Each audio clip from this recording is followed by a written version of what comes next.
Wait, what? Where are we? Welcome back to Guam's Mansion, floor 2. Alrighty. And there's something on the wall. What is that? That's a door.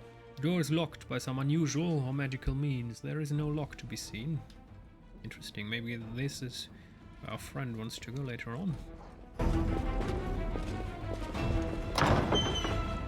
I won't let you hit my friends! Guide my blade!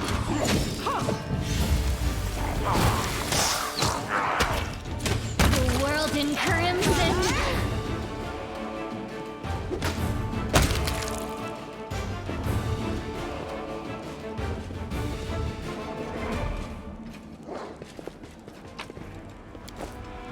You know, this isn't that untypical for a wealthy household, but what always surprises me is the absolute waste of space.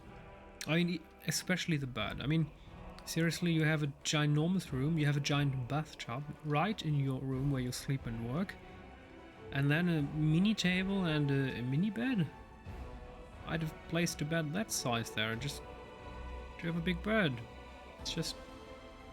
I mean, it's a game, of course. It was designed by people, but if you look at houses that were actually built by humans in reality, this can often happen. Which it's odd. I mean, if you have a ridiculous amount of money for a house that big, surely you could afford to build a custom-made big bed or big couch. But apparently, that budget ended when the house was built.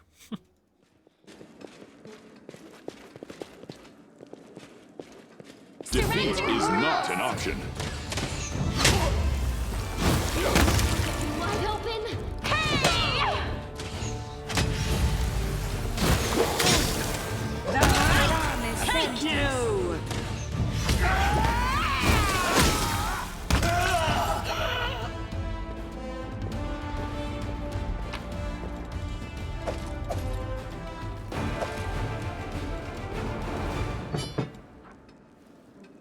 I'm still not sure what this masterwork means. So there are ordinary items and masterwork items, or what?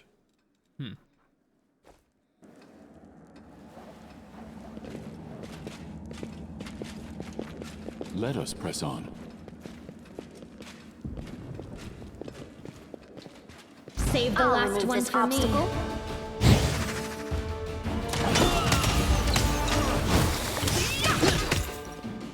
Too late for apologies.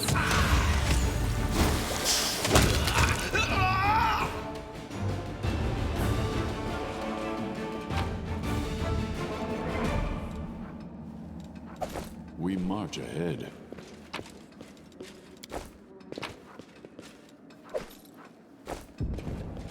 Now what is that? Oh, hello there. Skull of Displacement, remove disease, stone skin. Creature gains resistance to blows, cuts, stabs, and slashes. Oh, adamantine. Ignores the first 10 hit points of damage. Ooh, that seems nice.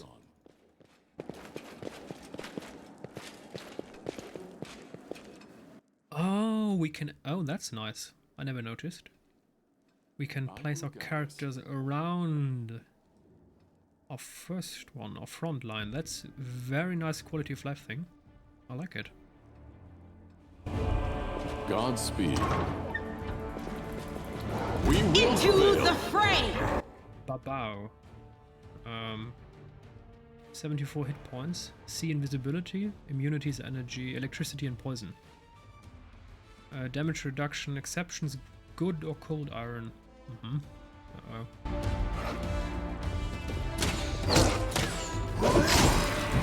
I'll dissect your cadaver. I'll just have to resort to brute force!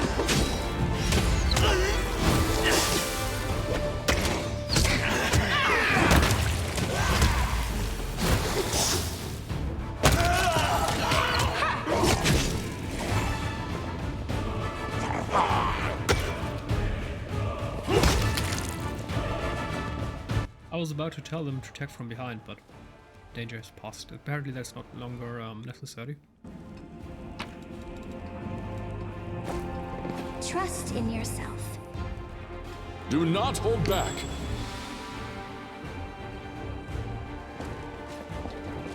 Okay, so the entire chest is a trap. Okay. Let us press on.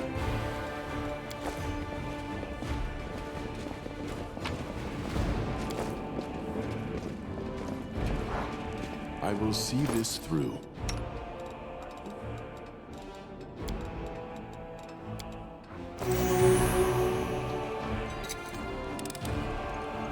I have managed.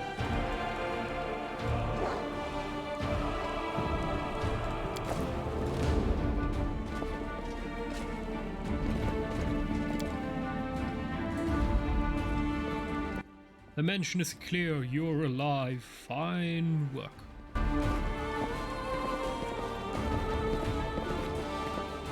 My secret door remains unopened. Fantastic. Oh, I wasn't too late. If you'll follow me... Oh, family secrets about to be revealed. So thrilling. Oh, that's Camellia. I was about to ask who is that? But We march ahead.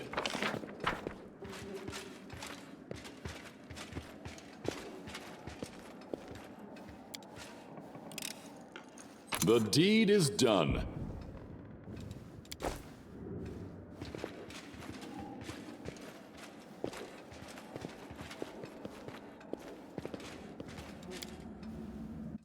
happy family, Horgus, unknown half-elf, and their dark-haired young daughter.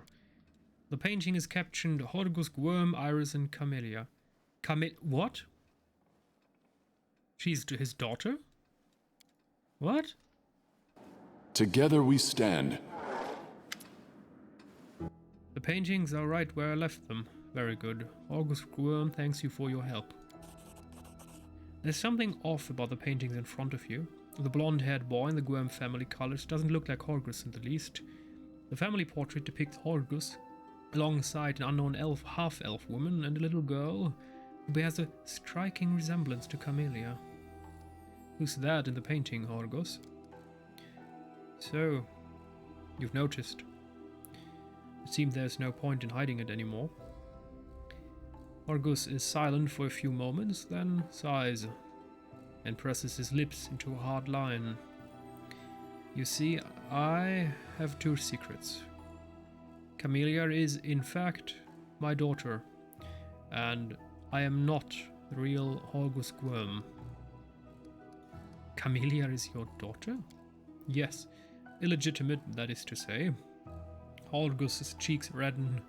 She has resided in this house since birth. The staff thought she was a niece or the daughter of a friend who died in the Crusades. I never disabused them of their notions.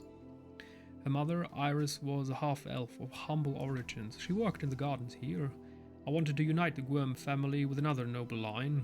The Gwyrm name could not be permitted to mix with commoners and thereby plunge into insignificance. Iris did not protest, and we successfully hid our connection. When Camellia was born, I did not claim her as my own, and far as Mendev knows, Camellia is the daughter of a Gwyrm family servant who died over 10 years ago. And before you start telling me what a terrible father I am, I want to tell you something. My daughter wanted for nothing. All her whims were fulfilled as quickly as they arose. I hired the best teachers and bought her the best books. She always ate well and had warm clothes. Isn't that what a parent does? You've discovered my most terrible secret. Father cares so much about the Gwyrm name that he raised me in our mansion, hiding me away from the whole world. I'll always be grateful to my father for everything he's done for me, even if Mendev society disapproves of some of his decisions. Would it be insolent of me to beg for your discretion regarding what you know about us? I mean, she's part of our team, so of course we're going to hold discretion and not tell anyone about this. You're not Horgus Gwyrm. My real name is Darian Witt. My parents were the servants of real Gwyrms at their mansion on the eastern edge of Mendev. Gwyrms were generous and noble, but short-sighted. They burned through most of their fortune on charity, when instead They should have taken better care of guarding the mansion. When I was 10 or so, I used to play in the garden with real Horgus Worm, who was just my age. I have no idea where the demons came from. Horgus ran to the mansion, and I vaulted into the opposite direction. He was captured and killed, and I wasn't. Horgus shrugs apologetically. Crusaders came from the nearest city to aid us, but I was the only one who survived. They asked me my name, and I said I was Horgus Worm. That's the whole story. Such a heart-wrenching tale. It never fails to bring tears to my eyes. You are in no position to judge me, Camellia. Horgus's hands curl into fists, but his voice sounds more tired than angry. You're right. I'm not. You were just a scared child. I have nothing but sympathy for you. Besides, your lies didn't hurt anyone. Horgus seemed surprised, as if he had been expecting a much stronger reaction. I never mind. No. Never mind. I only like to assure you that your claim about not hurting anyone is absolutely correct. The vast fortune of the Worms had no rightful heirs. If there had been any heirs, I would most definitely have transferred ownership to them. Sealer, you committed a crime. Well, as a 10-year-old child. Difficult to punish him for that. I mean, he did take on the name. It lived a life that was not his own, but then again it kind of was. There was nobody left, and since then you have tried to atone, but let me guess, no matter how much good you do, the guilt stays with you. It's true. How do you know this? I also made a mistake as a child. Mine was much more serious than yours. Indeed, and in consequences. Many years passed before I learned to be at peace with it, so I'm in no position to judge you.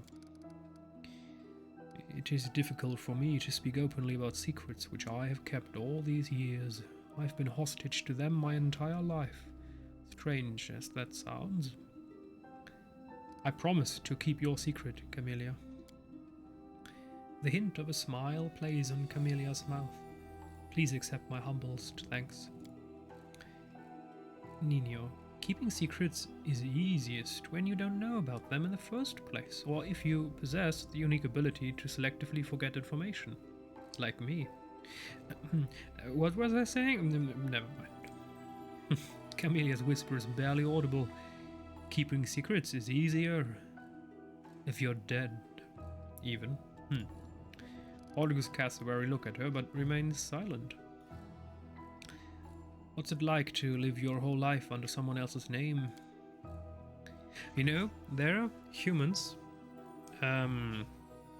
stories about humans, men, that have a wife and child, wed and official, and they manage to have a second family without either of them knowing. So the first family, for example, they are only there not on weekends, so the normal week they work and live with their first family, and then at the weekends they say, I have stuff to do, I work there, and then they have a second apartment in another city, and then at the weekends they go there and live their life with their other family. Of course, their other family they're going to tell, when I'm not at weekend, I am working somewhere else. So what surprises me isn't the fact that they manage to have 2 jobs, sometimes even 2 families with children. Oh no, it's that they have enough time for 2 women. It's just, what the heck? Even one girl can already be extremely difficult to, well, be partner to. I mean, her problems, her thoughts, feelings. I mean, it can be quite overwhelming even having one partner, and these people manage to have 2 at the same time without either of them knowing each other. I mean, what the heck?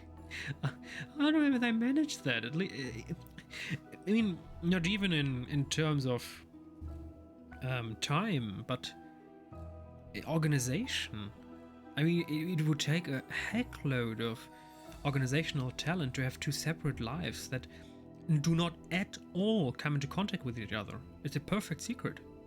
I mean, not that perfect, because nowadays some people are known to do that, but still they managed to keep it a secret for years. It's just perfect. These are the people that are perfect to be secretaries. I mean, who better to be a secretary than someone who manages to organize two lives completely separate, full-time, close to each other, without either of the lives knowing about each other. I mean, it's just wow. Alrighty. When I was a boy, I used to hate Horgus, the condescends. How do I pronounce that? I'm going to look that one up. Sorry, that's going to take a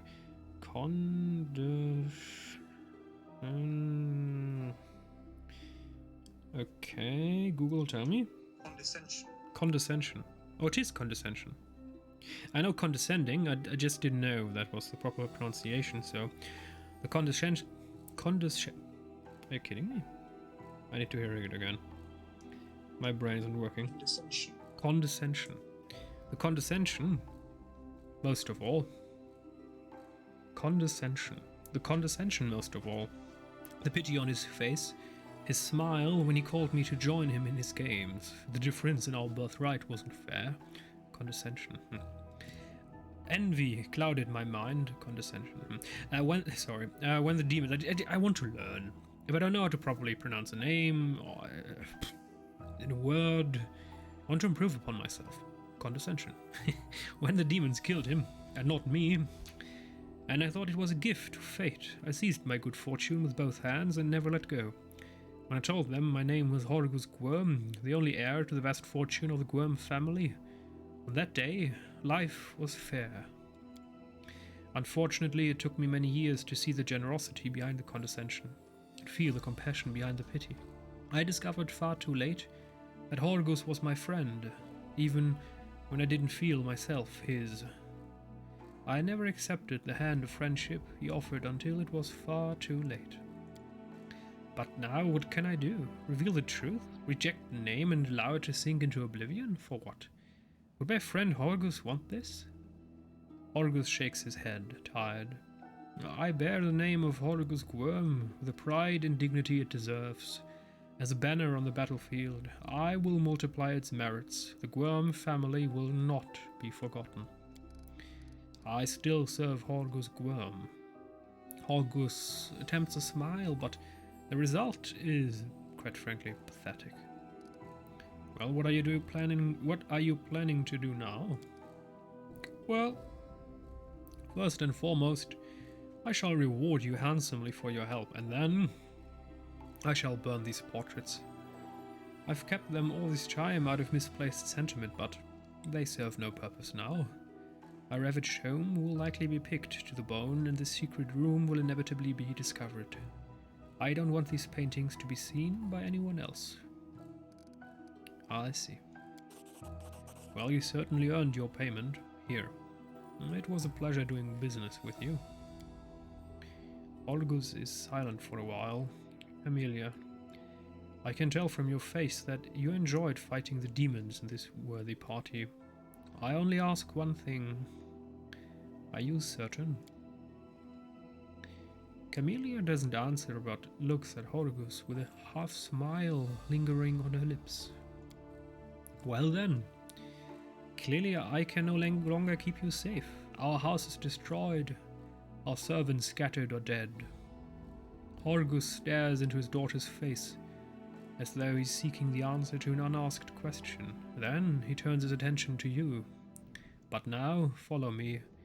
We'll make sure that no one ever again discovers the secrets of Horgus Gwyrm.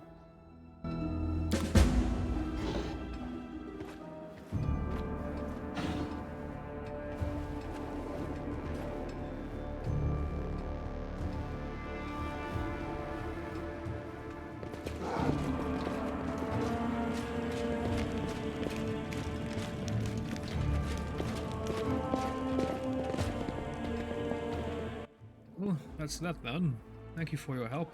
Farewell and watch over Camellia. Scorched frames and burned canvases. No one will ever know what these paintings showed. Our path leads on.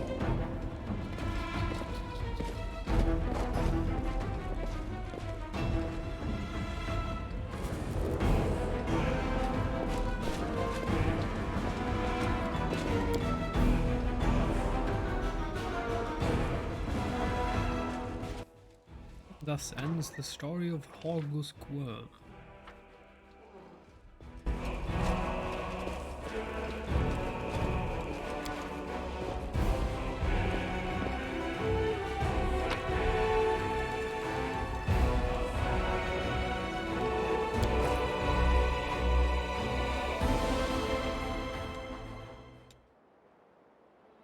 Alrighty, now we need to find our third wizard in the market square.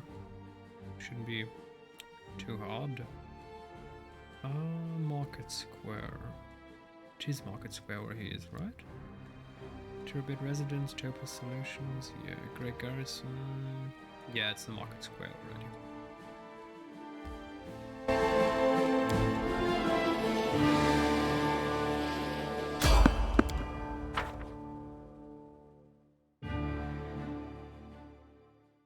Stand with me!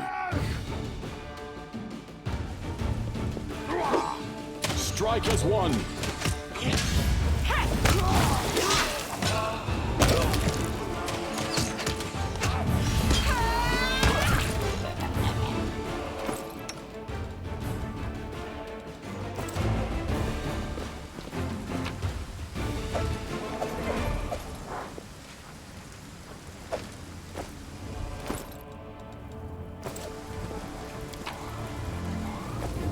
I will help where I can.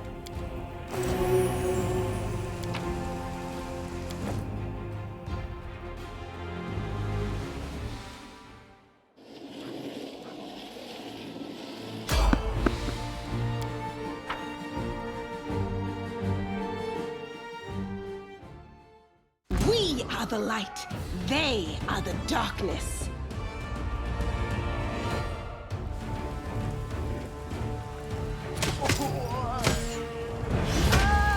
I'm sorry I have to do this. They will break against our resolve.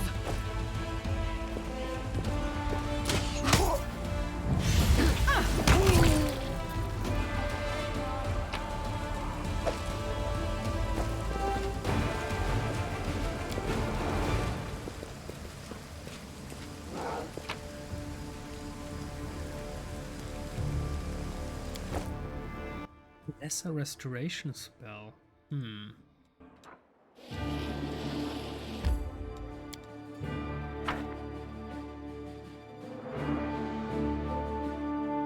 Stop blaming your own incompetence on cosmic forces. The side of good isn't weak, it's you. You could write that on my tombstone. My message to the entire world. Live up to your own mistakes, stop making other people responsible.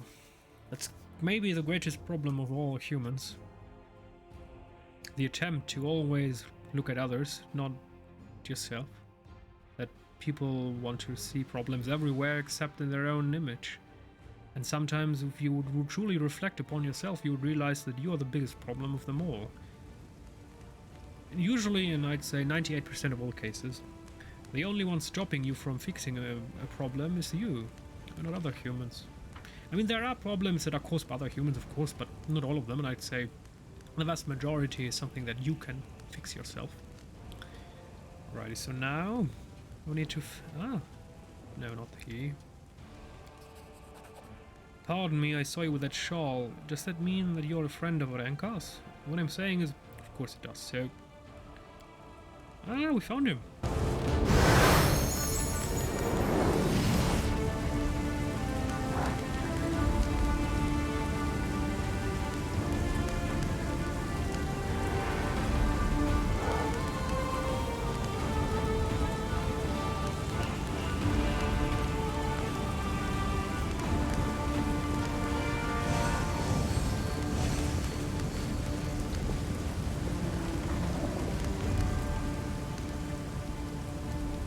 The young man's speech is interrupted by the arrival of a new cast of characters. People in the robes of Iomede's inquisitors appear from all sides, surrounding him. Adept Thal, of the Temple of Desna, you are under arrest on suspicion of treason and aiding and abetting the demons. You have 1 minute to come quietly.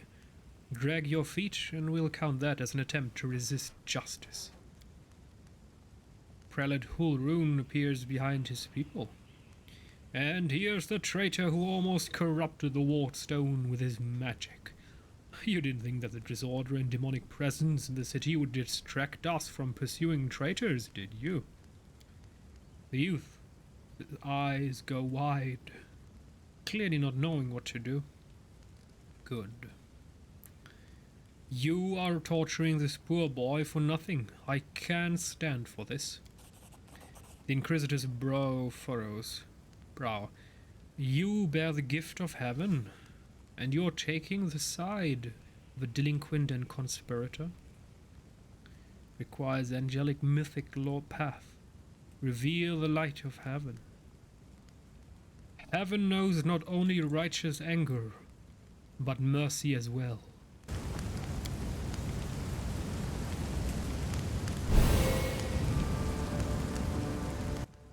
The Inquisitor gazes at the light, not even blinking. His face reveals a desperate inner struggle. At last, he rubs his temples. I do not know why you are standing in the way of justice, but I do not wish to start a spat between the goddess's righteous warriors in this hour of peril. Let this Jesnan riffraff go wherever he likes, just as long as it's out of my sight. When we liberate the city from the demons, I will see to it that every one of Ramian's runs and everyone like him will be driven out of Kinabris. Come, faithful, we have no further business here. The young man lets out a sigh of relief as he watches the Inquisitors go. This is just blatantly unfair. We try to protect the city from demons, and instead of helping us, we get hunted by the Inquisitors. Prelate Hulrun will be the death of us all, and there's nothing we can do about it. Anyway, thank you. I'd have been done for without you. The Inquisition has gone too far. I'm glad I didn't let them take you. That's it. I don't believe I'll get a fair hearing from Hulrun. If it wasn't for you, I would have been tortured and put to death.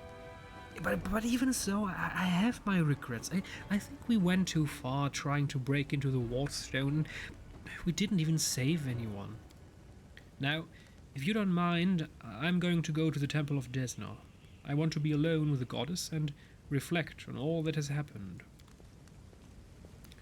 Go to see Ilkes in the Temple of Desna. Okay. Let's go to the temple. Where was the temple?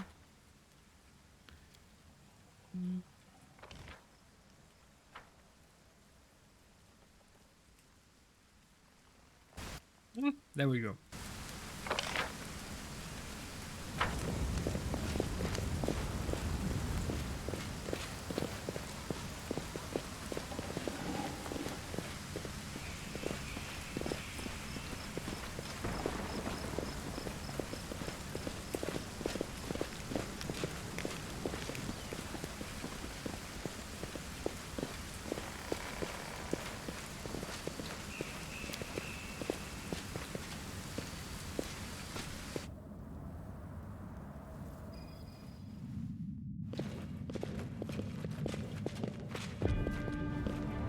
You know what? That's a story for the next episode.